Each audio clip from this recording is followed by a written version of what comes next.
Well guys, as you've seen in my last video, the planter was still sitting in the shed and it was not unhooked yet.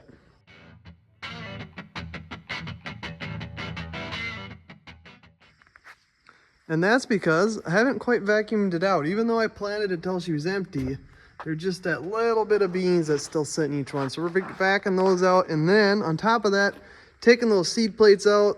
That way we can save the seals and supposedly keep the plates straight so they don't warp. But the planter's gonna trade places with the grain cart, and the grain cart's gonna come out next anyways since harvest is right around the corner. And this one's just gonna nestle right in there for the winter. But other than that, there ain't too much to it. Unhook it, clean her out, set her in her home for the next couple months till it comes springtime.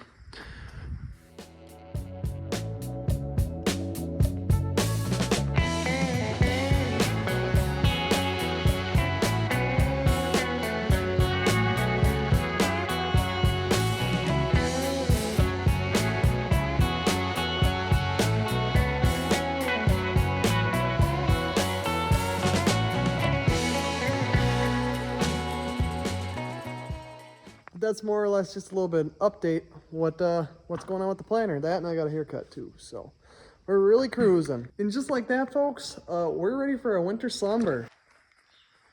Got the hydraulics unhooked, and then this year I decided to try and put my plugs in this year. I forgot them last year, and that's when I got the little friendly neighbor that decided to make a nest in there. So maybe we'll try and keep him out, but he'll probably still try and go up the seed tube. Just another one of those things to check off here before harvest, but it's definitely getting closer, so we're gonna keep on trucking.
There we go. Here you guys go. You got to see all 4 acres drop down of our third cutting of alfalfa.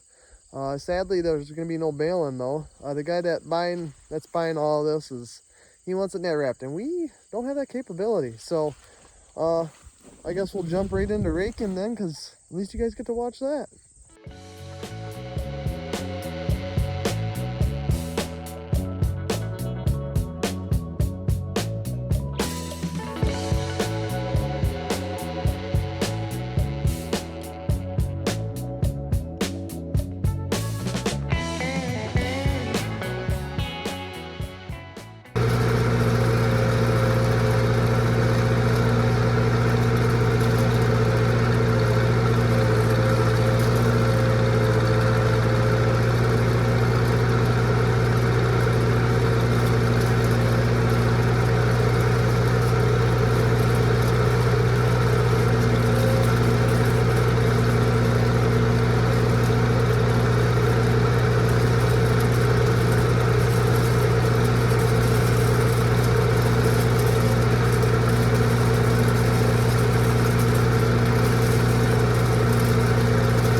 Well, here we are, guys, back in the shop.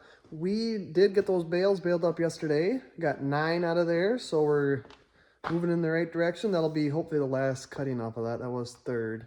Wasn't the biggest cutting of all of them, but we'll take it. But we're moving on to the next project. Here is what I call a catastrophe, I'd say. This is an International 8300. And it's got a Detroit 60 series, and I'm not sure if I got 11.1 or a 12.7. Reason being is, as you can see, I got it quite torn apart. The plate is missing. There's supposed to be a plate right in there somewhere, and then there's another plate under there, but you can't read it. So, we are left guessing at what we got.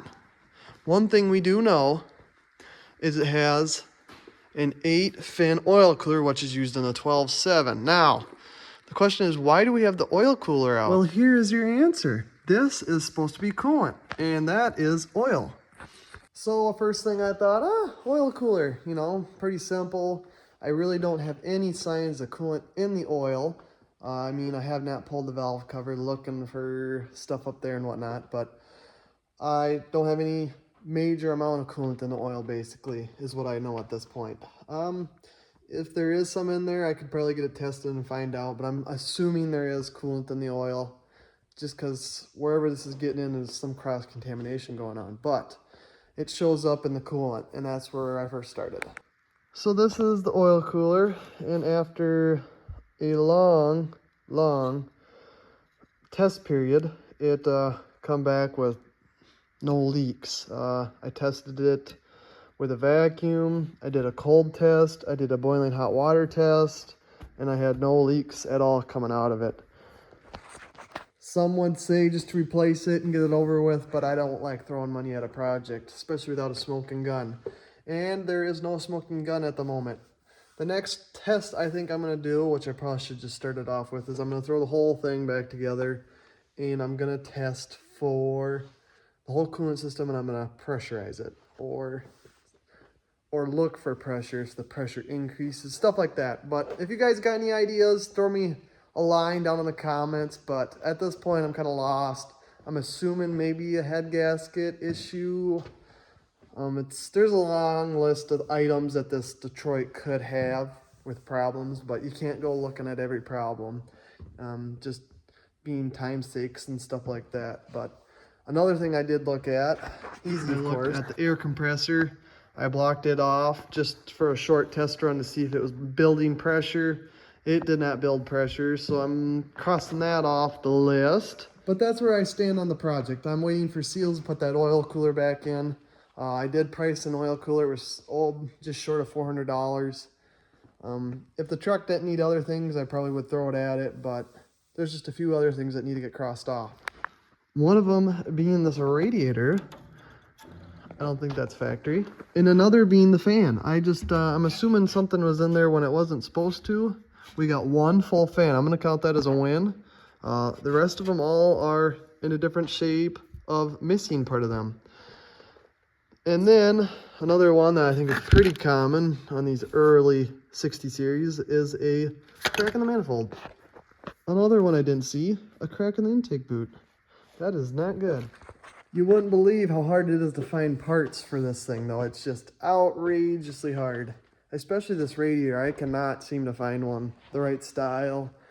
Being able to bolt into this truck, it's just difficult. Now, most of you are wondering, what in the heck kind of truck do I have? Well, I bought it this way. I'm going to be honest with you. I've seen most of these things in the list, and, you know, the only thing I missed would be that coolant.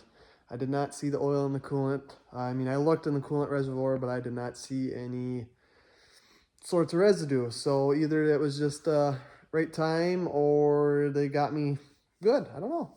But I mean, it does have some work done to it. Someone's replaced all those brake canisters and the airbags in the back. So I mean, we don't have to look forward to doing any of that work, which is, I guess, kind of a benefit. But it just needs some love, and we'll get her done. Just gonna take some time to figure it out. Thanks, folks, for making her this far and all you do for the channel. And we'll catch you right back here on your next installment from the train station. Take her easy.